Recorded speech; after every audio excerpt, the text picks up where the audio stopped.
गुणशालिनं चिदचिदिव्याप्तं च दिव्याकृतिम् जीवेशाक्षरमुक्तकोटिसुखदं नैकावताराधिकम्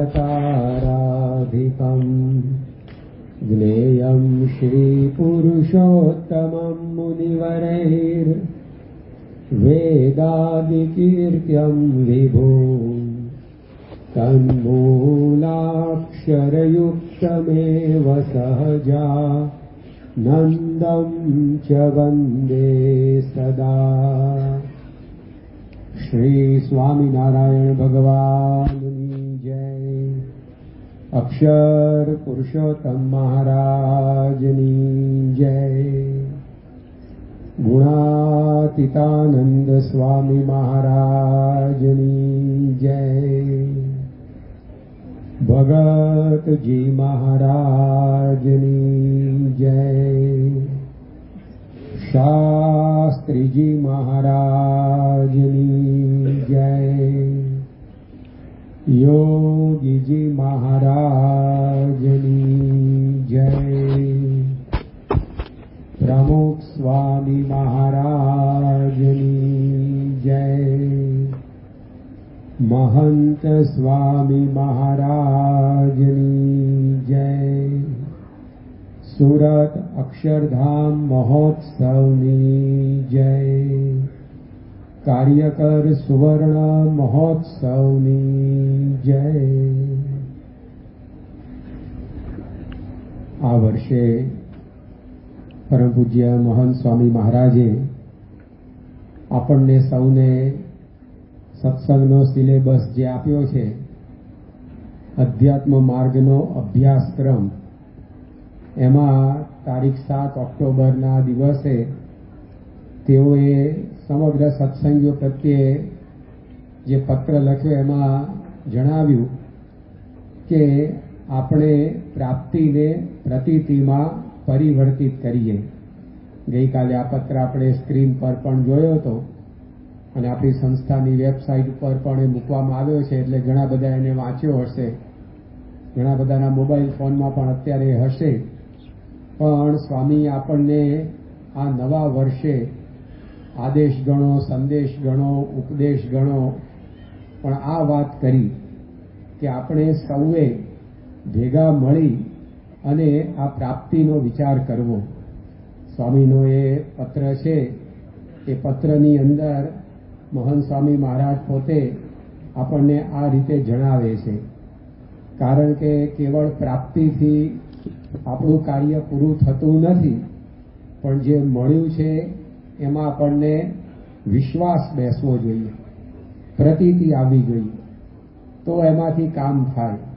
મહંત સ્વામી મહારાજ જ થોડા વખતો પહેલા કથા વાર્તામાં એક દ્રષ્ટાંત અવારનવાર આપતા કે પરદેશમાં અમેરિકામાં પ્રસંગ એકવાર એવો બન્યો કે એક ભાઈ પાસે નીલમ હતું, બહુ કિંમતી રત્ન આવે છે, પરંતુ જેની પાસે રત્ન હતું એને એનો કોઈ ખ્યાલ નહીં, એટલે તે પેપર વેટ તરીકે એ નીલમને વાપરે. આપણે જેમ કાગળિયા ઉડી ના જાય એટલે ટેબલ ઉપર નાના પેલા ગોળિયા પથરા લોકો રાખતા હોય, તો પેપર વેટ તરીકે એનો એ ઉપયોગ કરતા હતા. એકવાર એમનો મિત્ર એ કંઈક કામકાજ માટે મળવા આવ્યો, એ થોડો રત્ન પારખું હશે, એટલે એને વાતની અંદર જોયું કે આ ટેબલ ઉપર શું પડ્યું છે, અને ખ્યાલ આવે કે ભાઈ આ તો નીલમ છે, બહુ મોંઘું રત્ન છે, તો આ ટેબલ ઉપર પેપર વેટ તરીકે કેમ રાખતા હશે? એટલે પેલા મિત્રને થયું કે આને કંઈ અંદાજ નથી કે આ વસ્તુ શું છે. એટલે એણે પોતાના મિત્રને કહ્યું કે આ ટેબલ ઉપર તમે શું રાખ્યું છે? કે આ તો પથ્થરો છે, કાગળિયા ઉડી ના જાય એટલે પેપર વેટ રાખ્યું છે. તો કે હું આ પેપર વેટના તમને $30 આપું, તમે મને આપશો? તો કે તું તો મારો દોસ્ત છે, તારી પાસેથી આ પેપર વેટના $30 લેવાય? એમને એમ લઈ જાજા, એમને એમ આપવા તૈયાર થઈ ગયા. તો સામે પેલા મિત્ર હતા, એને પણ ભલમનસાઈ દર્શાવી કે અમને એમ તો કઈ વસ્તુ કોઈની લેવાય નહીં, તમે આ $30 રાખો ને રાખો. તો પરાણે $30 આપ્યા, પરંતુ $30 મેં પેપર વેટ એણે ખરીદ્યું, પછી બજારમાં જઈને વેચ્યું તો $30 લાખ ઉપજ્યા. તો જો પેલી વ્યક્તિ પાસે પ્રાપ્તિ તો હતી પરંતુ પ્રતીતિ નહોતી, તો એક પથરાની જેમ કાગળિયા ઉડીના જ એના માટે એ નીલમને વાપરતો હતો. પણ જો જેને ખ્યાલ હતો એને એ વસ્તુ હાથમાં આવી તો એમાંથી જ એ પથરામાંથી $30 લાખ કાઢ્યા. $30 લાખ એટલે કેટલી મોટી રકમ થઈ. તો એમ મહંત સ્વામી મહારાજ આપણને સમજાવે છે કે આપણા બધાની પાસે આવી અજબ ગજબની પ્રાપ્તિ છે. આ મહંત સ્વામી મહારાજનો શબ્દ છે કે આપણને કેવી પ્રાપ્તિ થઈ, તો અજબ ગજબની, એટલે કે કોઈ કયામાં ના આવે વાત મારી બેન, એનું આપણે વર્ણન ન કરી શકીએ. સ્વામી કે એવું આપણને મળ્યું, થોડોક આપણને અંદાજ આવે. એટલે ગુણાતીતાન સ્વામી એમની વાતોમાં કહ્યું કે આપણને શું મળ્યું છે, તો કોટી જપ કરીને, કોટી તપ કરીને, કોટી યજ્ઞ કરીને, કોટી દાન કરીને, કોટી તીર્થ કરીને જે ભગવાન અને જે સંતને પામવા હતા તે ભગવાનને તે સંત આપણને મળ્યા છે. 2 લીટીની સ્વામીની આ વાત છે, પરંતુ એટલું સ્વામી એમાં આપણને સમજાવે છે. કોઈ કરોડ જપ કરે, 1 કરોડ માળા એક આસને બેસીને કરવી એ કઈ ખેલ વાત છે? ઘણા 20 મિનિટની પૂજા કરવાનું કહીએ ને એમાં પગે કીડીઓ ચડતી હોય. એને કહીએ કે તમે રોજ 20 મિનિટ પૂજા કરજો, માળા કરજો, કે એ સ્વામી નહીં થાવ, કે બીજું બતાવો, બીજું તમે ઘરનો રસ્તો બતાવીએ, શું બતાવીએ તાર. પણ આપણને 20-25 મિનિટ માળા કરવાની આવે તોય આપણે અઘરું પડી જાય. તો 1 કરોડ માળા ક્યારે કરે? પછી કરોડ તપ, 1 કરોડ ઉપવાસ. એક નિર્જળા ઉપવાસ એમાં કાર્તિક સુદ એકાદશીએ પાર પાડ્યો આપણે, જેણે કર્યો હશે એને ખબર હશે કે એમને એક ઉપવાસ નિર્જળા પૂરો થતો હોય છે. આ તો હજી શિયાળા જેવો સમય છે, પણ ચૈત્ર વૈશાખની અંદર નિર્જળા ઉપવાસ આવે તો કેટલો કાઠો પડી જાય. ઘણી વાર અમુક હરિભક્તોને એકાદશીએ અહીંયા શિખરબદ્ધ મંદિરે દર્શન કરવા આવું એવા નિયમ હોય. એકાદશી સાંજે નોકરીથી ધંધાથી પરવારીને આવ્યા હોય તો ઢીલા ડફ જેવા દેખાતા, એટલે સંતો પૂછે કેમ કે આમ તબિયતમાં આગુ પાછું છે, કેમ ઢીલા જણાવો છો? ના સ્વામી તબિયત તો બરાબર છે, પણ આજે એકાદશી નહીં કે. એટલે આપણને એમ લાગે કાલે નિર્જળા ઉપવાસ કર્યો હશે એકાદશીને એટલે આટલા ઢીલા દેખાય છે. એટલે આપણે પૂછીએ કે કેમ કે નિર્જળા ઉપવાસ કર્યો છે એકાદે? હોય સ્વામી નિર્જળા, કે 2 કિલો ફરાળ ટટકારીને આવ્યો છું. તોય મારું ઢીલું પડી જવાય. માંડ 24 કલાક પૂરા થાય તો હવે કરોડ નિર્જળા ઉપવાસો ક્યારે કરે? પણ કદાચ સ્વામી કે કોઈ કરે. પછી કરોડ તીર્થ, 1 કરોડ તીર્થ. હવે 68 તીર્થની યાત્રા એક વાર પણ કોઈએ કરી હોય એવું તમારે જાણ્યામાં આવ્યું છે? વોટ્સએપ ઉપર આવ્યું હોય એવું કંઈ, અથવા તો ટીવીમાં ન્યૂઝમાં કંઈક આવ્યું હોય, છાપામાં કંઈક આવ્યું હોય, તમારે બીજી રીતે જાણમાં આવ્યું હોય કે 68 તીર્થની યાત્રા એક વાર પણ કોઈએ પૂરી કરી હોય? પેલા તો નામ ખબર હોય તો યાત્રા કરે ને 68 તીર્થની. 68 તીર્થના નામે યાદ નહીં હોય, પણ કદાચ કોઈ 1 કરોડ વાર 68 તીર્થની યાત્રા કરે. પછી આગળ સ્વામી કહે છે કરોડ યજ્ઞ કરે. આ યજ્ઞમાં 1111 આપીને પાટલો નોંધાવવાની વાત નથી. આખો યજ્ઞ પોતા તરફથી સ્પોન્સર હોય, અને એવા કરોડ યજ્ઞ. આટલું બધું પાછું એક જ જણ કરે, અથવા નથી બોલતા સાંઈ, કરોડ જપ કરીને, અથવા કરોડ તપ કરીને, અથવા કરોડ યજ્ઞ, એવું નથી. જે કરોડ માળા ફેરવે એ જ કરોડ ઉપવાસ કરે, એ જ પાછો કરોડ વાર તીર્થયાત્રા કરે, એ જ પાછો કરોડ યજ્ઞ કરે. આટલું બધું તો કોણ કરવાનું છે? પણ સ્વામી કે આટલું બધું કર્યા પછી જે ભગવાનને જે સંત મળે, આટલું બધું કર્યા પછી એ ન મળે એવા સાથે, પણ કદાચ સ્વામી આપણને ચિત્ર સ્પષ્ટ થાય એટલે સમજાવે છે. તો એ સ્વામી કે આપણને આ પ્રાપ્તિ છે. પણ હવે આગળનું પગથિયું આવે છે પ્રતીતિ. કોલેજમાં એડમિશન મળે એટલાથી કંઈ પૂરું થતું નથી. મેડિકલ કોલેજમાં એડમિશન મળે સીધા ઓપરેશન કરવા મંડી પડે, અને કોઈ કરવા મંડી પડે તો દર્દીને બધા રોગથી મુક્ત કરી દે, મારી જ પાડે, કંઈ રોગ જ ના થાય. તો એડમિશન મળ્યું એ સારી વસ્તુ છે, પરંતુ પછી 4-5 વર્ષ અભ્યાસ કરવો પડે છે. સિવિલ એન્જિનિયરિંગમાં એડમિશન એટલે પૂરું થઈ ગયું, પછી 4 વર્ષ ભણવું પડે ને એડમિશન તરત મકાન બાંધવા માંડે તો વાસ્તુકલા હેઠું આવે. તો એમ આપણને પ્રાપ્તિ થઈ ગઈ એટલે વાત મોટી બની ગઈ, પણ સ્વામી કે પાછું પૂરતું નથી. હવે એની અંદર આપણે પ્રતીતિ લાવવી પડે કે આ શું મળ્યું છે એને જાણતા જવું પડે. ઉત્તમ વસ્તુ અધિકાર વીણ મળે તદપી અર્થ નવસરે, મત્સ્ય ભોગી બગલો મુક્તા ફળ દેખી ચંચુ નવ ધરે. વસ્તુ ઉત્તમ મળી હોય પણ આપણે જો પાત્ર ન બન્યા હોઈએ તો એનો આનંદ નથી લઈ શકતા. બગલો હોય એની સામે તમે સાચા મોતી વેરો તો એને શું કામના? કારણ કે બગલાનો આહાર શું છે? નિષ્ણાત સામે લખ્યું, મુવા બગલાને એક માછલા ગમે રેલો. બગલાને તો માછલા જોઈએ, એને મોતી સાથે કોઈ નિસ્બત નહીં. તો મોતી કેટલું કિંમતી છે, ઉત્તમ વસ્તુ છે, પણ અધિકાર વીણ મળે.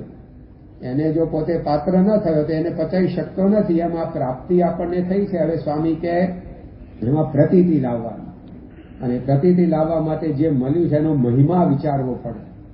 અને મહિમાની અંદર એના ગુણો, એનું કાર્ય, એમના લક્ષણો, એના આધારે આપણે જેટલું આપણને જે સંતનું સ્વરૂપ મહંત સ્વામી મહારાજ રૂપે મળ્યું છે એને આપણે ઓળખતા જઈએ, સમજતા જઈએ, તો પછી એમાં પ્રતીતિ દ્રઢ થતી જાય. તો ગઈકાલે આપણે વાત કરેલી કે આપણને જે આ ગુરુહરિ મળ્યા છે મહંત સ્વામી મહારાજ એ કેવા સંત છે. તો શાસ્ત્રમાં જે સંતના લક્ષણો જણાવ્યા છે એ સંતના લક્ષણો તેઓના જીવનની અંદર આપણને મૂર્તિમાન ચરિતાર્થ થયેલા દેખાય છે. What our sages thought in ages, he is living in one life. યુગો સુધી ચિંતન કરી કરીને સંતોએ, ભક્તોએ, ઋષિઓએ આવા સંત હોવા જોઈએ એ જે કંઈ શાસ્ત્રમાં લખ્યું છે એ બધું એક જીવનમાં એ પોતે જીવી રહ્યા છે. What our sages thought in ages, યુગો સુધી એ લોકોએ જે વિચારી લખ્યું કે સંતનું ચિત્ર આવું હોય તે સ્વામીએ જીવી બતાવ્યું છે. આ બહુ મોટી વસ્તુ છે. તેમાં એક સંત લક્ષણની ગઈકાલે આપણે વાત કરતા હતા કે આપણે ભજનમાં અવારનવાર સાંભળીએ છીએ, શાંતિ પમાડે તેને સંત કહીએ, હારે એના દાસના દાસ થઈ રહીએ. શાંતિ પમાડે તેને સંત કહીએ. સંતનું લક્ષણ એ શાંતિ પમાડે. હોળી હળગાવે એને સંત કહીએ એવું નથી કહ્યું. મોહન સાહેબ આજે આવું પહેલાનું નિરૂપણમાં બોલતા હતા કે સંત કોને કહેવાય? તેના દર્શનથી ટાઢું થાય, એની વાણી સાંભળીને શાંતિ થાય, એના સાનિધ્યની અંદર આપણને શાંતિ મળે. જેમ જમવાથી આપણી ભૂખ ભાંગે, ભૂખ ન ભાંગે તો એ ભોજન જ નથી. જો આપણી તરસ છીપાવે નહીં તો એ પાણી જ નથી. જો આપણને ઠંડક ન આપે તો એર કન્ડિશન જ નથી. એવી જ રીતે જો આપણને શાંતિ ન પમાડે તો એ સંત નથી. પરંતુ મહંત સ્વામી મહારાજ એવા સંત છે કે એના દર્શન માત્રથી શાંતિ થયાના અનુભવ સૌને થયા છે, થઈ રહ્યા છે. એ એવા સંત છે કે એની વાણી સાંભળવાથી સૌને પોતાના પ્રશ્નોના સમાધાન મળે છે. ગઈકાલે છેલ્લે આપણે ત્યાં અટક્યા હતા, એમાં આપણે વાત જોયેલી કે અટલાદરાના એક હરિભક્ત એ સંતોને આગ્રહ કરતા હતા કે મને મહંત સ્વામી મારા સાથે મેળવી દો. પરંતુ સ્વામી સભામાં આવીને બેઠા અને મહંત સ્વામી મહારાજે સભામાં પ્રાપ્તિ વિષયક કાર્યક્રમ રજૂ થયો એના અનુસંધાનમાં જે આશીર્વાદ ઉચ્ચાર્યા તો પેલા ભાઈ બીજા દિવસે સામેથી સંતોને મળવા આવીને કહી ગયા કે મારે હવે એમને મળવાની કોઈ જરૂર રહી નથી, કારણ કે એમણે જે કંઈ મને વાત કરી એમાંથી મને મારા બધા પ્રશ્નોનું સમાધાન મળી ગયું. તો સ્વામીએ જે વાતોમાં લખ્યું કે મહારાજના સાધુ એ તો જાણે અને વાત કરે, એક વ્યક્તિના સંકલ્પના ઉત્તર થતા જાય. બહાર બીજી બધી વાણી આપણને આમ ઝાક જમાડ જેવી લાગે ને આપણા સત્પુરુષની વાણી તો એકદમ સીધી સાદી જણાય. યોગી બાપા બોલે, પ્રમુખ સ્વામી મહારાજ બોલતા, મહંત સ્વામી મહારાજ બોલે, તેમાં કોઈ આમ દેશ વિદેશના ચિંતકોના કોટેશન ના આવે, શાસ્ત્રના કોઈ ગહન સંદર્ભો ના આવે, કોઈ એવી અલંકારિક ભાષા ના હોય, સીધી સાદી ગુજરાતીની અંદર આ વાત કરતા હોય. પરંતુ એ વાણી અંતરને ભેદે અને આપણને શાંતિ પમાડે. તો આવી પ્રકારનું આ સત્પુરુષનું સાનિધ્ય છે. ત્યાર પછી ગઈકાલે આપણે છેલ્લે વાત કરેલી કે એમના પ્રવચન, એમના વક્તવ્ય, આશીર્વચન એને સાંભળીને લોકોના જીવનની અંદર એક એવા અનુભવ થાય છે. તો 6 નવેમ્બર 2002ના દિવસે મોહન સ્વામી મહારાજ અમેરિકાના ક્લિયર લેક નગરની અંદર હતા અને ત્યાં એક ડોક્ટરના ઘેર એમની જાહેર સભા ગોઠવાયેલી. આંગણું મોટું હતું એટલે બહાર જે બગીચો હોય હરિયાળી હોય એમાં સભા હતી.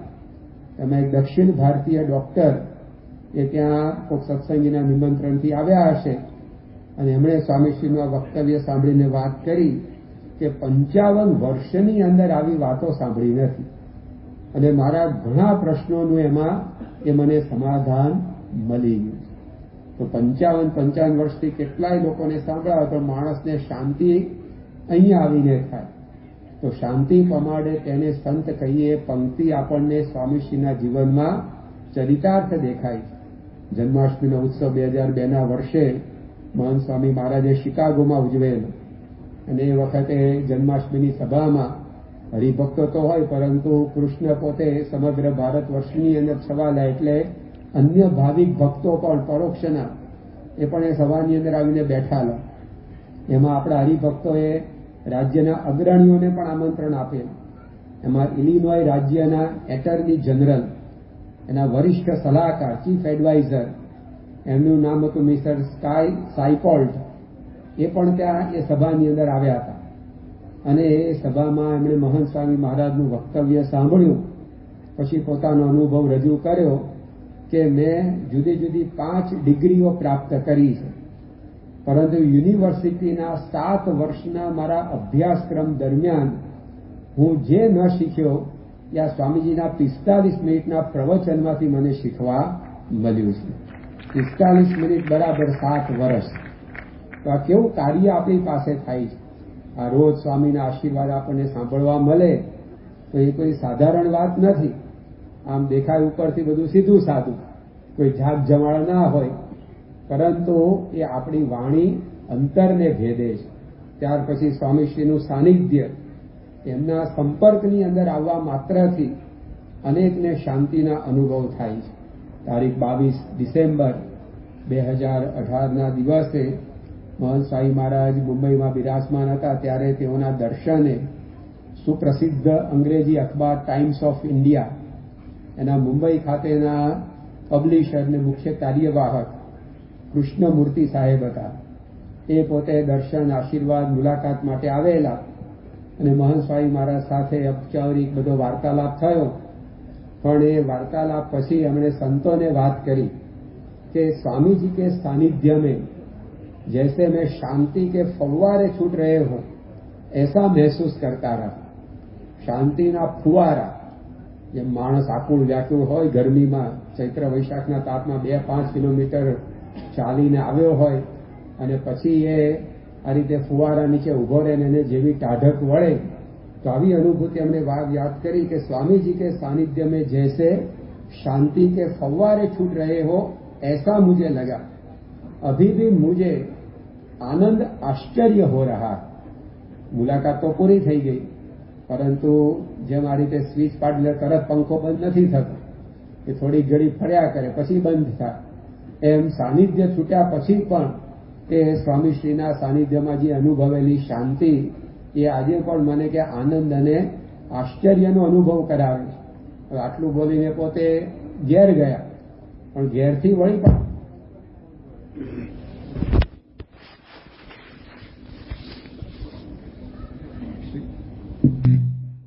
કૃષ્ણમૂર્તિ સાહેબ જે ટાઈમ્સ ઓફ ઇન્ડિયાના પબ્લિશર અને આ મુંબઈ ખાતેના મુખ્ય કાર્યવાહક એમણે વાત કરી કે આજે આ મહંત સ્વામી મહારાજને મળ્યા પછી શાંતિના ફુવારામાં ડૂબી એવું લાગ્યું પરંતુ ઘેર ગયા પછી પાછો ફોન જોડે અને એની અંદર એમણે વાત કરી કે આજ મેરા જીવન સાર્થક હો ગયા હો ऐसा मुझे लगता.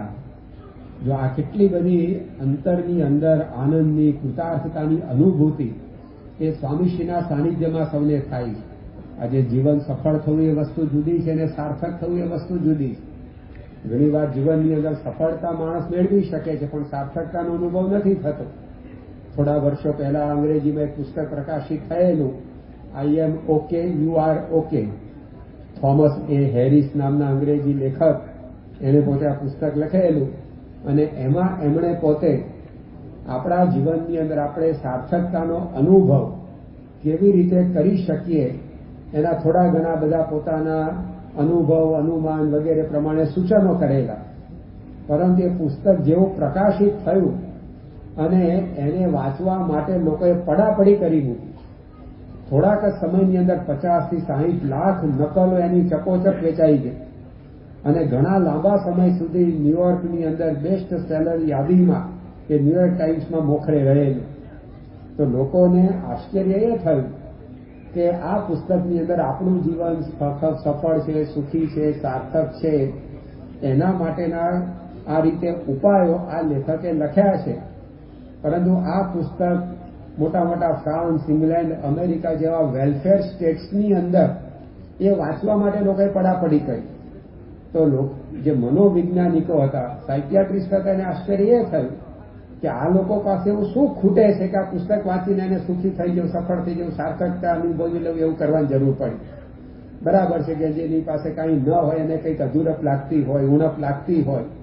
પણ આ તો બધા વૈભવશાળી દેશોમાં રહેનારા માણસો છે, જેની પાસે એક પાસે 2 ગાડીઓ છે, એક પાસે 2 બંગલા છે, બેંક બેલેન્સ તગડું છે, અને છતાં પણ આ પુસ્તક વાંચીને આપણે કંઈક જીવન કૃતાર્થ થઈ જવું અનુભવી લઈએ, એના માટે એમણે આટલી બધી દોડાદોડી પડાપડી કરી. તેની ઉપરથી ખબર પડી કે માણસ પાસે બધી વૈભવી સમૃદ્ધિ ભેગી થયા પછી જીવનમાં આપણે કૃતાર્થ થયા છે, આપણે કાંઈ કરવું રહ્યું નથી. એ પ્રકારનો અનુભવ થવો એ બહુ દુર્લભ વસ્તુ છે. ઊંચાઈ મળવાથી કાંઈ મંજિલ નથી મળી જતી. હું કંઈક વ્યક્તિઓને પર્વત પર રખડતી જોઉં છું. આપણને લાગે બહુ ઊંચે પહોંચ્યો, 10,000 ફૂટ ઉપર, પણ ત્યાં જઈને ફાફા મારતા કઈ બાજુ માર જવાનું છે. તો ઊંચાઈ મળવાથી કાંઈ મંજિલ નથી મળી જતી, રસ્તો હાથમાં નથી આવી જતો, ત્યાં લોકો ઉપર જઈને ફાફા મારતા હોય. તો આ રીતે નથી મેળવાતી ખુશી સંપત્તિથી આ મોજાઓ રડીને કહે છે જગતને, ભીતરમાં જ મોતી ભર્યા છે છતાંય સમુદ્રોના ખારા જીવન થઈ ગયા છે. આ દુનિયાનું બધું મળ્યું એટલે આપણે જીવન કૃતાર્થ થઈ ગયો અનુભવ નથી થતો. સમુદ્રની ભીતરમાં જ મોતી છે, એ રત્નાકર કહેવાય છે, રત્નોની ખાણ કહેવાય છે, છતાં પણ એનું જીવન ખારું છે. તો જો આ મહંત સ્વામી મહારાજ એ અહીંયા આપણને મદદ કરે છે કે એમના સાનિધ્યમાં આપણને આપણું જીવન કૃતાર્થ થયું, સાર્થક થયું, હવે આપણે કાંઈ મેળવવાનું કરવાનું બાકી નથી રહ્યું, આવી પ્રકારની અનુભૂતિ એ કરાવે છે. એ શાંતિ પમાડે તેને સંત કહીએ, એમની પાસે અનુભવ સૌને થાય છે. તારીખ 13 મે 2018ના દિવસે સ્વામી શ્રી બેંગ્લોરમાં બિરાજમાન હતા, ત્યારે તેઓના દર્શન કરવા માટે મિસ્ટર આલોક શર્મા આવ્યા હતા. એપલ કંપની બહુ જાણીતી કંપની છે, એના સાઉથ ઈસ્ટ એશિયા વિભાગના એ લગભગ 5 વર્ષ સુધી મુખ્ય કાર્યવાહક તરીકે રહી ચૂકેલા, ચીફ એક્ઝિક્યુટિવ ઓફિસર, સીઈઓ આપણે કહીએ. તો આવી એક મોભાદાર વ્યક્તિ અને સમાજમાં પ્રતિષ્ઠિત વ્યક્તિ, પરંતુ મહંત સ્વામી મહારાજને પોતે મળ્યા ત્યારે એમણે પોતે આ રીતે વાત કરી કે स्वामी કે દર્શન से भावनाएं एकदम बढ़ गई, रूम के अंदर जाओ तो इतना तेज है, बड़े बड़े मंदिरों में हो ऐसा लगा. મંદિરના ગર્ભગૃહમાં આપણે જે ઊભા રહીએ અને આપણને જે શાંતિ પવિત્રતાનો અનુભવ થાય એવો અનુભવ એ આ સ્વામીના સાનિધ્યમાં કે મને થયો. मेरे को लगता है कि पूरे दिन में यहाँ बैठा रहूं, આખો દિવસ આ સ્વામી સાથે ગાળું એવું મને થાય છે. તો પ્રથમ જ પરિચયની અંદર અનેક લોકોને આ પ્રકારની અવનવી અનુભૂતિઓ શાંતિ સંબંધી થાય છે. તો જે આપણે રોજ આ રીતે સાંભળીએ ગાઈએ, પણ એ સ્વામી બધું જીવે છે, એ શાંતિ પમાડે છે. આ એમનો મોટામાં મોટો પરોપકાર. આ દુનિયાની અંદર બીજા બધા પરોપકારો તો સ્વામી શ્રી કરે જ છે. કોઈકને વસ્ત્ર ના તો વસ્ત્ર અપાય છે, ખાવાનું ના તો ખાવાનું અપાય છે, સ્વાસ્થ્યની સુવિધાઓ આપણે આપીએ છીએ. બધા પરોપકાર તો સંસ્થા દ્વારા સ્વામીશ્રીની પ્રેરણાથી થાય છે. પરંતુ આજે વ્યક્તિ પાસે શાંતિ નથી, તો એ સ્વામી સૌને આપે છે. આ એમનો મોટામાં મોટો પરોપકાર છે. તો એ સ્વામીના જીવનની અંદર આપણને દેખાય. અહીંયા અમદાવાદમાં તારીખ 16 જાન્યુઆરી 2018ના દિવસે મહંત સ્વામી મહારાજ બિરાજમાન હતા, ત્યારે એક આફ્રિકન વ્યક્તિ ઓસ્મોન હેનરી એનું નામ, એ પોતે સ્વામીશ્રીને મળવા માટે આવ્યા. આમ તો એમને પ્રમુખ સ્વામી મહારાજને મળવાની ઈચ્છા હતી, પરંતુ આફ્રિકા જઈને આવે ને સ્વામી બાપાને યોગ થાય એવો કોઈ આ રીતે મોકો મળ્યો નહીં.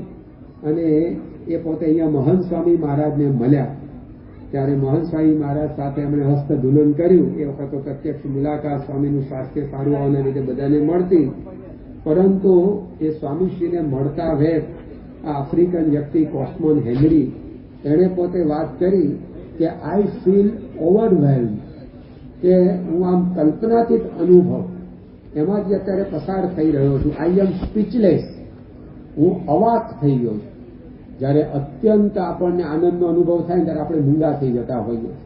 આપણે ભાવતી વસ્તુ આપણને ખાવા મળી અને કોઈ પૂછે કેવી લાગી, તમે બોલ્યા કે આપણે આમ હાંગણી કરીએ, ટોપ છે પણ બોલી ન શકે, વર્ણન ન થઈ શકે, પછી હાવભાવ ઉપર આપણે ચડાવીએ.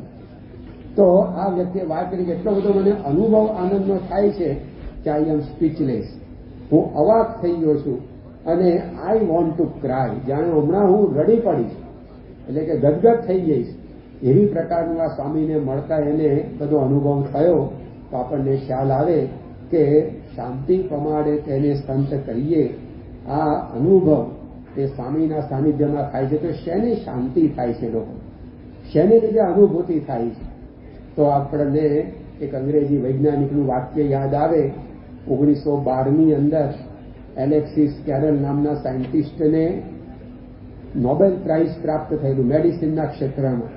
આપણે જાણીએ છીએ કે દુનિયાનું એક સર્વોચ્ચ પારિતોષિક ગણાય છે અને જુદા જુદા 5 ફિલ્ડની અંદર કોઈએ દુનિયાને નવું સંશોધન જે સર્વજનને ઉપયોગી થયું આપ્યું હોય એને નોબેલ પારિતોષિક ઘણું ખરીને દરેક વર્ષની 10મી ડિસેમ્બરે સ્વીડનના સ્ટોકહોમની અંદર એનાયત કરવામાં આવે છે. તો એની અંદર મેડિકલ ક્ષેત્રની અંદર આ રીતે ડોક્ટર એલેક્સિસ કેરલ એમને એ નોબેલ પ્રાઇઝ મળેલું. એમણે પોતે વાત કરી કે આવા સંતના સાનિધ્યમાં આપણને જે શાંતિ અનુભવે છે એનું કારણ શું હોય છે? તો constant attachment with God impregnates them with peace and they carry the peace wherever they go. કે ભગવાન સાથેનો અખંડ સંબંધ એ આવા સંતને હોય છે અને એ સંબંધ એને લીધે એને અખંડ શાંતિ હોય છે અને એ શાંતિ પોતે જ્યાં જાય ત્યાં એ પોતાની સાથે લઈ જતા હોય છે. એટલે એના સાનિધ્યમાં સૌને આ શાંતિનો અનુભવ થાય છે. મહંત સ્વામી મહારાજ તારીખ 17 જાન્યુઆરી 2019ના દિવસે સુરતમાં હતા અને એ વખતે દુબઈ સ્થિત GEAP એ નામની મોટી કન્સ્ટ્રક્શન કંપની છે અને વર્લ્ડ વાઇડ બધું આખા વિશ્વમાં એનું કામકાજ છે. તો એ GEAP કંપનીના એક મેનેજિંગ ડાયરેક્ટર શ્રી મહેન્દ્રભાઈ પટેલ એ મહંત સ્વામી મહારાજના દર્શને આવેલા. હવે સ્વામી સાથે જે કે 2-5 મિનિટ બેઠા તેમાં મહંત સ્વામી મહારાજે તો મહદઅંશે મૌન જ સેવેલું. જે સંતો લઈને આવેલા સંતોએ પેલા ભાઈ આવે તેનો પરિચય આપ્યો. મહંત સ્વામી મહારાજની વાત પણ એ સંતોએ જે આગંતુક હતા એને કરી. સ્વામીશ્રી તો જાદુ કંઈ બોલ્યા જ નહીં, પરંતુ આ 2-5 મિનિટનું જે સાનિધ્ય એને માણીને એટલા બધા આ ભાઈ ગદગદ થઈ ગયા કે પોતે આ રીતે ત્યાં રીતસર રડવા લાગ્યા. જે ભાવોદ્રેક ભાવ વિભોર માણસ થઈ જાય ત્યારે એની અંદર હર્ષના આંસુ આવે. તો આવી અનુભૂતિ અમને થઈ અને એ વખતે આસપાસ જે બેઠેલા હતા બધા જોઈ રહ્યા કે આ શું થયું, આવી મોટી વ્યક્તિ, પ્રથમ પરિચય, પ્રથમ દર્શન અને કેમ આમ બન્યું. પરંતુ એ ભાઈએ પોતે પછી ખુલાસો કર્યો કે આજે સ્વામીજીને મળતા હું અત્યંત ગદગદ થઈ ગયો છું, મને ખૂબ આનંદ થાય છે, શાંતિ થાય છે અને આ હર્ષાશ્રુ મારી આંખોમાંથી વહી રહ્યા છે. આટલું બોલીને પછી એ તો વિદાય થયા. એ ગયા પછી સંતોએ સ્વામીશ્રીને પૂછ્યું કે સ્વામી હમણાં જે મુલાકાત થઈ એની અંદર આપ તો માંડ 2-1 વાક્ય બોલ્યા હશે, તેમ છતાં પણ આ સામેવાળી વ્યક્તિ એને અંતરની અંદર આટલો બધો આનંદ શાંતિ થઈ ગઈ. અને આ ખાલી એક પ્રસંગ નહીં, ઘણી વાર અમે આપની પાસે આ જોયું છે, કારણ કે સંતો બધા સાથે રહેતા હોય તો આવા ઘણા પ્રસંગ એમની જાણમાં આવ્યા હશે. તો મહંત સ્વામી મહારાજને પૂછ્યું કે સ્વામી આપ બહુ ઓછું બોલો છો, તેમ છતાં પણ આપના સાનિધ્યમાં સૌને આવતા આવી શાંતિ, આનંદ વગેરેની અનુભૂતિ થવાનું કારણ શું? તો મહંત સ્વામી મહારાજ એક જ શબ્દ બોલ્યા, મહારાજ સ્વામી. એટલે સંતોએ પૂછ્યું કે આપની અંદર મહારાજ સ્વામી રહ્યા છે એટલે આવા અનુભવ બધાને થાય છે. ત્યારે મહંત સ્વામી મહારાજે કહ્યું કે હા, જેમ ભગતજી મહારાજ પાછળ સેંકડો માણસો ખેંચાતા ત્યારે પોતે ભગતજી મહારાજને પૂછેલું કે ભગતજી આપની પાછળ આ બધા માણસો ખેંચાય છે, આકર્ષાય છે, એનું કારણ શું? ત્યારે ભગતજી મહારાજે કહ્યું કે મારામાં કાંઈ નથી, પણ મેં મારા સ્વામીને રાખ્યા છે એટલે બધા મારી પાછળ પાછળ ખેંચાય છે. તો આ વાત કરીને મહંત સ્વામી મહારાજ બોલ્યા કે આપણે પણ મહારાજ સ્વામીને રાખ્યા છે એટલા માટે એ બધાને આવા અનુભવ થાય છે. તો જો એમના જીવનની અંદર ભગવાનમય એમનું જીવન છે, એમના રોમે રોમની અંદર મહારાજ છે, એટલા માટે એ જે કોઈ એના સંપર્કની અંદર આવે એને આ શાંતિને આનંદનો અનુભવ થાય છે. જેમ આપણે ટ્યુબલાઇટ પાસે જઈએ એટલે તરત પ્રકાશનો અનુભવ થાય, જેમ એર કન્ડિશન પાસે જઈએ અથવા તો પંખા નીચે બેસી એટલે તરત આપણને ઠંડકનો અનુભવ થવા જ માંડે. એ પહેલી વાર જાઓ કે 5મી વાર જાઓ કે 50મી વાર જાઓ, જ્યારે જાઓ ત્યારે અનુભવ થાય. તો એ સ્વામીશ્રીના જીવનની અંદર એ આપણને જોવા મળે છે. બીજું એમના સાનિધ્યમાં આવતા આપણું અંતર શુદ્ધ થતું હોય એવો આપણને અનુભવ થાય છે. આપણા દોષો દબાઈ જતા હોય, દટાઈ જતા હોય, નીકળી જતા હોય એવી પ્રકારની અનુભૂતિ એ થવાને લીધે એમનું સાનિધ્ય આપણને શાંતિ આપે છે. તારીખ 2 મે 2018ના દિવસે મહંત સ્વામી મહારાજ સિકંદરાબાદમાં હતા અને ત્યાં આગળ સ્વામીશ્રીના દર્શન કરવા માટે જી કૃષ્ણમૂર્તિ નામના બહુ જ મોટા કાયદાવિદ, કાનૂની નિષ્ણાત આવેલા.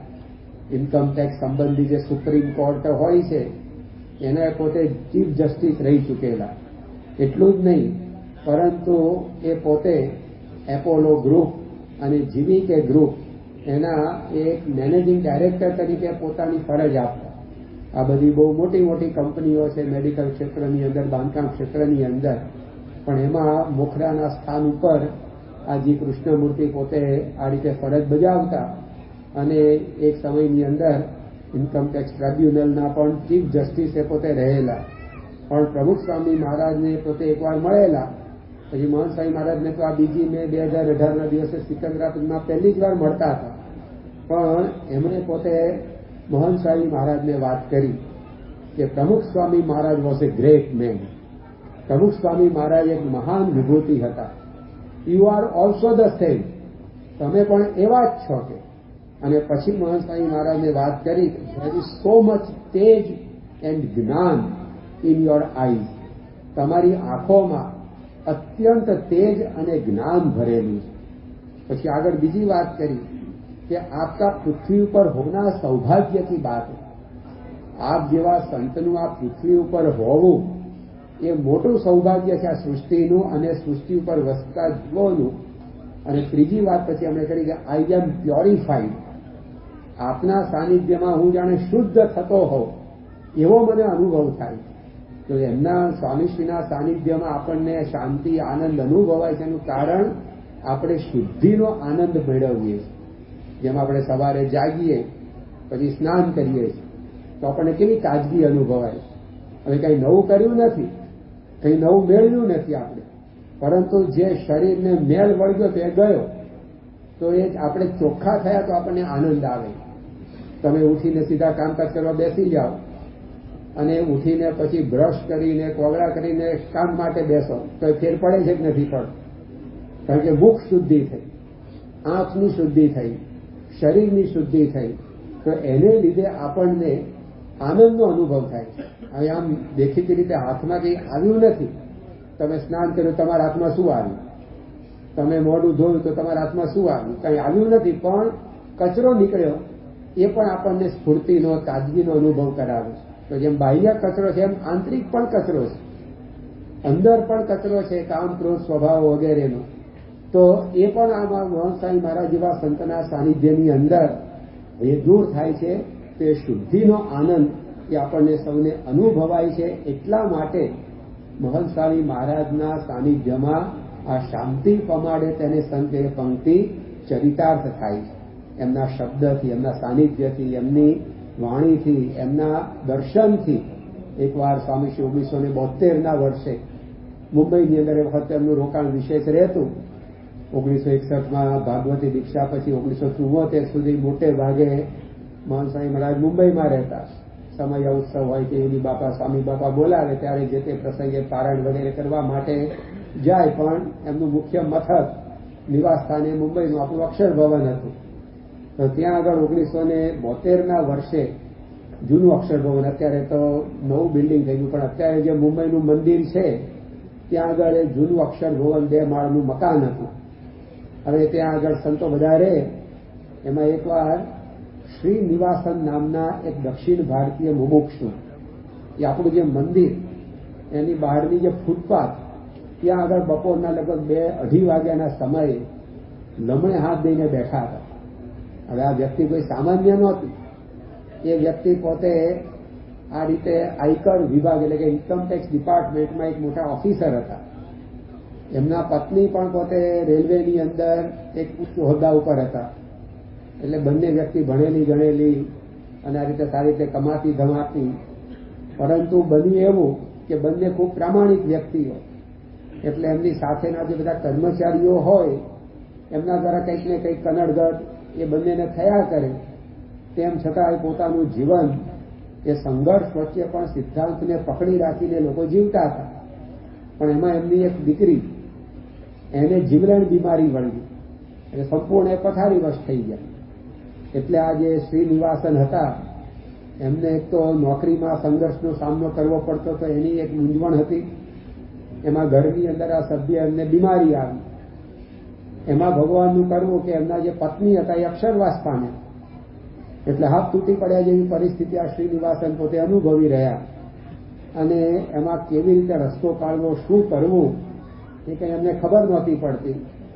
બીજી ઘણી બધી જગ્યાએ અહીંયા જઈ આવો અહીંયા જઈ આવો એમ 5-6 જગ્યાએ એ પોતે આ રીતે સત્સંગ કરવા માટે ગયા, પણ ક્યાંય આમ હૈયું ઠરતું નહોતું. અને એકદમ ઉદાસ થઈને, હતાશ થઈને, નિરાશ થઈને ફરતા ફરતા આપણા મંદિરની ફૂટપાથ આગળ આવ્યા હશે. અને ત્યાં પોતે શું કરવું શું ન કરવું, કિમ કર્તવ્ય મૂઢની પરિસ્થિતિમાં બેસી ગયા હતા. અને એ વખતે મહંત સ્વામી મહારાજે આપણું જે અક્ષર ભુવન એની બારીમાંથી જોયું કે આ ફૂટપાથ ઉપર કોઈ આમ રમણે હાથ દઈને બેઠું છે. તો સ્વામી એમને બોલાવ્યા. એટલે આ તો એકદમ અપરિચિત વ્યક્તિ. હવે કોણ બોલાવે છે પહેલા તો એ જ એને ભાન નહોતું કે મને આ સિસ્કારો કરીને બોલાવે છે કોણ. પછી એમણે જે બાજુથી અવાજ આવતો તે બાજુ જોયું તો સ્વામીને જોયા. એટલે સ્વામી એમને કહ્યું કે મંદિરમાં આવો. એ ભાઈ પહેલી વાર આપણા મંદિરની અંદર પ્રવેશ્યા અને સ્વામી એમને પાણી પાયું. બપોરનો સમય થયો હતો તો સ્વામીએ જે હરિભક્તો હતા, કાર્યકરો, કર્મચારીઓ એમને કહ્યું કે આ રીતે તમે આમના માટે ચા પાણીની વ્યવસ્થા કરો. તો આ રીતે મહંત સ્વામી મહારાજે એમના માટે ચા વગેરેની વ્યવસ્થા કરાવી. ત્યાર પછી ધીમે રહીને પૂછ્યું કે તમે કેમ અહીંયા બેઠા છો. અને એ વખતે આ પેલા ભાઈએ આપ પોતાની બધી વાત આપનીતિની જણાવી. ત્યારે મહંત સ્વામી મહારાજ એમને સાંત્વન આપ્યું કે તમે ચિંતા ન કરશો. પેલા ભાઈએ કે હું ઘણી બધી જગ્યાએ ફરી ફરીને આવ્યો છું પણ ક્યાંય મને શાંતિ થઈ નથી. મહંત સ્વામી મહારાજ આ તમારા માટે છેલ્લું સ્થાન છે. અહીંયા તમને શાંતિ થશે, અહીંયા ભગવાન છે અને તમે આ રીતે અહીંયા આવતા જતા રહેજો. અને એ વખતે સ્વામીએ જે કંઈ 2-5 મિનિટ એમને વાત કરી એ શ્રીનિવાસને એટલું બધું સારું લાગ્યું. એણે કહ્યું કે સ્વામીજી, મારા પ્રશ્નો અત્યાર સુધી મને ઘણા બધા પીડી રહેલા, પરંતુ એની અંદર પહેલી વાર આટલી શાંતિનો એ મને અનુભવ થાય છે. ત્યારે મહંત સ્વામી મહારાજ બોલ્યા કે whenever you are totally depressed, think of me. જ્યારે તમે આ રીતે અત્યંત હતાશ થઈ જાઓ, નિરાશ થઈ જાઓ, ત્યારે મારો વિચાર કરજો, મને યાદ કરજો અને આ રીતે તમે અહીંયા આવતા રહેજો. અને એ વ્યક્તિ પછી નિયમિત રીતે એ મહંત સ્વામી મહારાજના સત્સંગની અંદર એ આવતી જતી રહેતી. તો આપણને ખ્યાલ આવે કે બળતો જળતો આત્મા સંત સરોવર જાય, સત્સંગ રૂપી લહેરમાં તરત ટાઢો થાય. એ બળતો જળતો આત્મા હતો, પરંતુ મહંત સ્વામી મહારાજ જેવા સંતોના સાનિધ્યમાં આવવા માત્રથી એના જીવનની અંદર આ પ્રકારની શાંતિ થઈ ગઈ. તો જો આપણને આ પ્રાપ્તિ થઈ છે, પણ એ પ્રાપ્તિ કેવી છે એ આવા બધા પ્રસંગો દ્વારા આપણને સમજાય છે કે આ અલૌકિક પ્રાપ્તિ છે. આપણે વાત કરીને કે શાસ્ત્રમાં જે સંતના લક્ષણો લખ્યા છે એ બધા જ મૂર્તિમાં, શાસ્ત્રની આવા ભક્ત કવિઓ, સંત કવિઓએ પણ પોતે જે કાવ્યો બનાવ્યા હોય એમાં જે સંતની વ્યાખ્યાઓ હોય એ બધી આપણને આજે મહંત સ્વામી મહારાજ જેવા સંતની અંદર મૂર્તિમાં જોવા મળે છે. તો આવા પ્રસંગો પરથી આપણી પ્રાપ્તિ છે એ પ્રતીતિની અંદર એ પરિવર્તિત થતી હોય છે. ત્યાર પછી બીજો, જે કોઈ મહંત સ્વામી મહારાજના સંપર્કમાં આવ્યા એ બધાને જે અનુભવ થયા છે, એમણે જે અનુભૂતિની અભિવ્યક્તિ કરી છે એની ઉપરથી આપણને ખબર પડે કે આ રીતે મહંત સ્વામી મહારાજ એ કેવા મહાન સંત એ આપણને પ્રાપ્ત થયા છે. આજે આપણને તો રોજનો સંબંધ છે એટલે આપણને એ મહિમા એ ધીરે ધીરે કરતા સ્વામી કે ઓછો થતો જાય. ઘરમાં દેવ અને પાદરમાં તીરથ, એનો સ્વામી કે મહિમા હોય નહીં. ઘરમાં દેવ હોય અને ઘર આંગણે એટલે કે પાદરમાં તીર્થ હોય, પણ એનો મહિમા ના હોય. લોકો દૂર દૂરથી દર્શન કરવા આવે તીર્થમાં, પણ એ તીર્થમાં રહેનારા પાસે મંદિરમાં ન જતા એવું આપણને જોવા મળે કે અમારે તો ભાઈ અહીંયા જ છે ને તીર્થ, કે ગમે ત્યાં જઈ શકીએ, અમારે અહીંયા જ જતું હોય. પરંતુ આપણને આ ઘરમાં દેવ બેઠા છે આવીને, એટલે કે આવા સંત મળ્યા છે, પણ એમના સાનિધ્યમાં જે કોઈ પણ આવે છે એને અવનવી અનુભૂતિઓ થાય છે. તો એના આધારે આજે આપણે મહંત સ્વામી મહારાજ કેવા સંત છે એનો થોડો મહિમા સમજીને એમાં વિશેષ પ્રતીતિ એ લાવવાનો પ્રયત્ન કરીએ. તો મહંત સ્વામી મહારાજના યોગની અંદર એક જાણીતા જૈન ગુરુ શ્રી રાકેશભાઈ ઝવેરી, કે જેઓ પોતે દક્ષિણ ગુજરાતની અંદર ધર્મપુરની અંદર, ધરમપુરમાં શ્રીમદ રાજચંદ્ર મિશન નામની ધાર્મિક આધ્યાત્મિક સામાજિક સંસ્થા એના પોતે અગ્રણી છે, અધ્યક્ષ છે. તો એમણે પોતે મહંત સ્વામી મહારાજના સાનિધ્યમાં જે અનુભવ્યું એની વાત કરતા એકવાર કહેલું કે પૂજ્ય મહંત સ્વામી મહારાજ એટલે પવિત્રતાનું શિખર. આવા સંતના દર્શન કરતા મને તો આજે એવી અનુભૂતિ થાય છે કે જાણે હું પવિત્ર ગંગાજીનું સ્નાન કરી રહ્યો હોઉં. મને તેમનું બધું જ ગમે છે, પણ બે ત્રણ ચીજ તો બહુ જ ગમે છે. તેમાં એક તો તેમની આંખો, વિકારી નહીં, અહંકારી નહીં, પણ સંસ્કારી આંખો. તેમનો દાસાનુદાસ ભાવ તો મને અતિશય સ્પર્શ્યો છે. તેઓનું અંતર શુદ્ધ છે તે પરિચયમાં આવવાથી પ્રતીતિ થઈ. તો આ કેટલો બધો સુંદર અનુભવ એ સ્વામીશ્રીના સાનિધ્યની અંદર આ જૈન ધર્મગુરુએ અનુભવ્યો કે હું મહંત સ્વામી મહારાજના સાનિધ્યમાં જાણે પવિત્ર ગંગાજીમાં સ્નાન કરી રહ્યો એવું મને લાગે છે. આપણે ઘણીવાર કીર્તનોમાં ગાઈએ છીએ કે ન ગઈ ગંગા ગોદાવરી કાશી, ઘેર બેઠા મળ્યા અક્ષરવાસી. તો આપણને એમ લાગે કે આ કવિઓએ જોડી કાઢ્યું હશે, એને શબ્દો બધા લખી દીધા હશે, પણ એવું નથી. એ ખરેખર આવા સંતનું સાનિધ્ય કે ગંગામાં ડૂબકી મારવાથી જે શીતળતા અનુભવાય, પવિત્રતા અનુભવાય, નિર્મળતા અનુભવાય, તેવું નિર્મળ પવિત્ર શીતળ સાનિધ્ય એ મહંત સ્વામી મહારાજનું છે. એ અનુભવ થયો કે પવિત્રતાનું શિખર, પ્યોરિટી એ એમના જીવનની અંદર. સ્વામીશ્રી જયારે બાલ્યાવસ્થામાં જબલપુરમાં હતા તો એ વખતે પણ એમના સાનિધ્યમાં જે આવતા એને આ જ અનુભવ થતો. એ વખતે એમના એક મિત્ર હતા મિસ્ટર હેરાલ્ડ હેમિલ્ટન.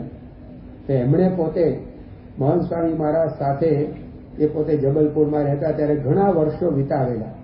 જ્યારે સ્વામીશ્રી ગુરુપદે બિરાજ્યા ત્યારે આ હેરાલ્ડ હેમિલ્ટનનો સંતોએ સંપર્ક કર્યો અને એમને સ્વામીશ્રી વિશે જે કંઈ યાદગીરી તાજી હોય એ બધી પૂછતા હતા. તેમાં આ હેરાલ્ડ હેમિલ્ટન એણે પોતે વાત કરી कि विनू भाई बहुत ही सीधे साधे व्यक्ति थे, लड़ना झगड़ना तो वे जानते ही नहीं थे और कभी भी उनके जीवन में हमने कपट छल नहीं देखा है।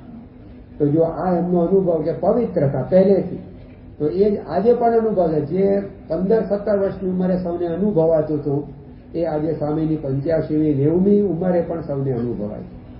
तो एक धारू एमनुं जीवन निष्कपट पवित्र निर्मल अंतःकरण।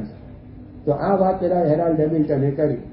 बाळक होय ए मोटे भागे लड़ता झगड़ता जोवा मळे। ब्रह्मन स्वामी बाळक अवस्थानुं शब्दचित्र दोर्युं छे। शेरीए रमता अथड़ाता छोरा राखे दावारे। સબળ થઈ, કોઈ લીએ ચીટીઓ.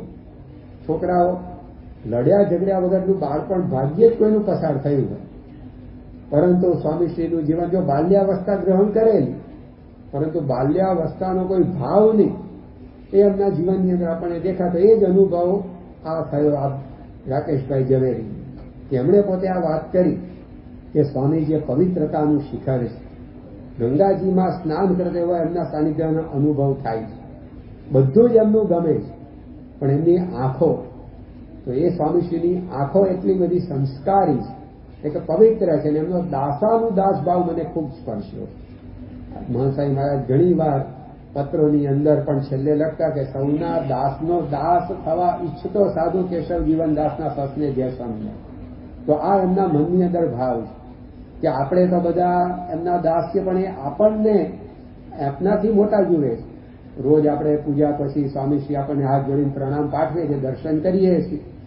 એકવાર ભરૂચની અંદર સંતોએ મહંસાઈ મહારાજને પૂછ્યું કે સ્વામી, અમે આપના દર્શન કરીએ ત્યારે તો આપ સાક્ષાત અક્ષર બ્રહ્મ છો, મહારાજનું સ્વરૂપ છો, આ રીતના ભાવથી અમે આપના દર્શન કરીએ, પરંતુ આપ પૂજા પછી 5, 7, 10 મિનિટ સુધી બધા હરિભક્તોને હાથ જોડીને પ્રણામ પાઠવો છો, તે હરિભક્તોને જોઈને આપને શું વિચાર આવે? ત્યારે મહંસાઈ મહારાજે કહ્યું કે હું હાથ જોડતી વખતે એક એક હરિભક્તની આંખમાં આંખ પરોવી અને મનોમન બોલતો હોઉં છું કે હું આ હરિભક્તનો દાસ છું, આ હરિભક્તનો દાસ છું, આ હરિભક્તનો દાસ છું. તો આ એમના મનની અંદર ભાવના છે, દાસાનું દાસ ભાવ. 2016ના વર્ષે મહંસાઈ મહારાજ મુંબઈ પધારેલા અને ત્યાં એક જાહેર સભાનું આયોજન થયું. એમાં એક સંતને પ્રવચન કરવાનું હતું. એ સંતે મહંસાઈ મહારાજને પૂછ્યું કે તમે આ જાહેર સભા છે, બહારના પણ ઘણા મુમુક્ષુ આવ્યા હશે, એમાં અમે આપના મહિમાની બધી વાતો કરીશું, પરંતુ આપના મતે આપનો પરિચય શું છે? તો એ અમે આની અંદર વાત કરી કે આપના મતે આપનો પરિચય શું, આપની આઈડેન્ટિટી શું? સ્વામી કે દાસાનું દાસ. એક જ શબ્દની અંદર પોતાની આઈડેન્ટિટી આપી, હું કોણ છું? તો દાસાનું દાસ. તો આ મહંસાઈ મહારાજનું જીવન છે. તો અમને વાત કરી કે એમનો દાસાનું દાસ ભાવ મને અતિશય સ્પર્શ્યો છે. તો આ સ્વામીશ્રીનું જીવન છે, આ પ્રાપ્તિ આપણને થઈ છે. મહંસાઈ મહારાજના યુગની અંદર અમેરિકામાં સાન ડિયાગો સ્ટેટ યુનિવર્સિટીના એક પ્રોફેસર મિસ્ટર સ્થાનુશ્વર તિમલસિંહના, એ પોતે એમના યોગની અંદર આવ્યા અને મહંસાઈ મહારાજને પોતે મળ્યા અને સ્વામીએ એમના માથે હાથ મૂકી એમને આશીર્વાદ આપ્યા. કારણ કે 2017-18ના વર્ષે તો સ્વામીશ્રી સાથે બધા પ્રત્યક્ષ મુલાકાત આપણે કરી શકતા, તેમનું સ્વાસ્થ્ય ઘણું સારું હતું. તો આ જે પ્રોફેસર, એના મસ્તક ઉપર મહંસાઈ મહારાજે હાથ મૂક્યો અને આ પ્રોફેસર એકદમ ગળગળા થઈ ગયા, એમની આંખો ભરાઈ આવી. એટલે એમની સાથે જે 2-4 વિદ્યાર્થીઓ આવ્યા હતા, એ વિદ્યાર્થીઓને ઘણું આશ્ચર્ય થયું કે આવા મોટા પ્રોફેસર અને કેમ આટલા બધા ગદગદ થઈ ગયા, ભાવ વિભોર થઈ ગયા. પછી એમણે પોતે સ્વામીને મળ્યા પછી પોતાનો અનુભવ વાગોળ્યો કે મહંત સ્વામી મહારાજે મારા માથા પર સ્પર્શ કર્યો અને મારી આંખો ભરાઈ આવી. તે જોઈ મને વિદ્યાર્થીએ પૂછ્યું કે શું થયું?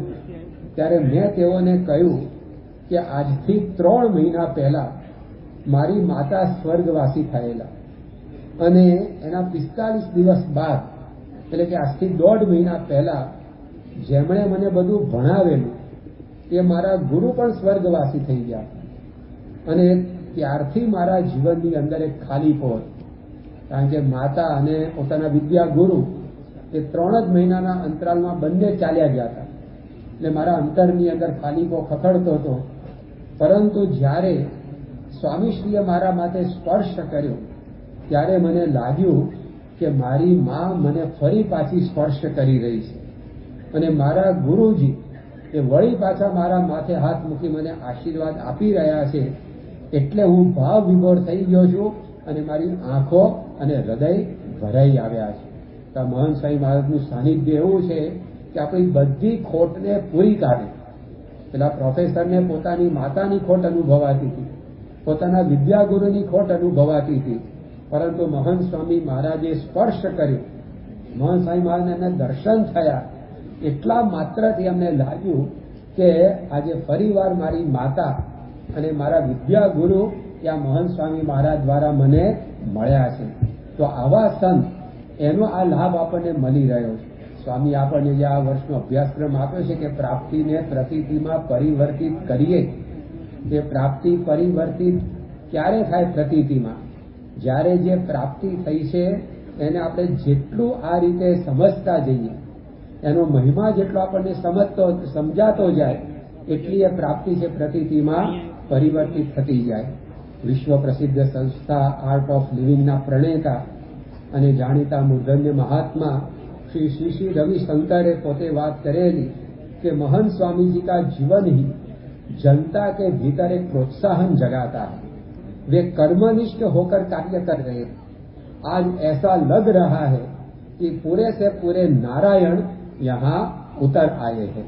तो आ स्वामी श्री नो अनुभव कि स्वामी श्री नु सानिध्य એ जनता के भीतर एक प्रोत्साहन जगाता है. આપણે આમ સાવ નિરાશ થઈ ગયા હોઈએ, ઉદાસ થઈ ગયા હોઈએ, અહીં આમ જીવન જીવવા જેવું લાગતું ના હોય, પણ સ્વામીશ્રીના સાનિધ્યમાં આવીએ તો પાછા આપણને પ્રોત્સાહન મળી જાય અને કર્મનિષ્ઠ હોકર કાર્ય કરે. આજે 92 વર્ષની અવસ્થાએ પણ સ્વામીશ્રી દિવસની અંદર 12 કલાકે પોતે કાર્યરત રહે છે.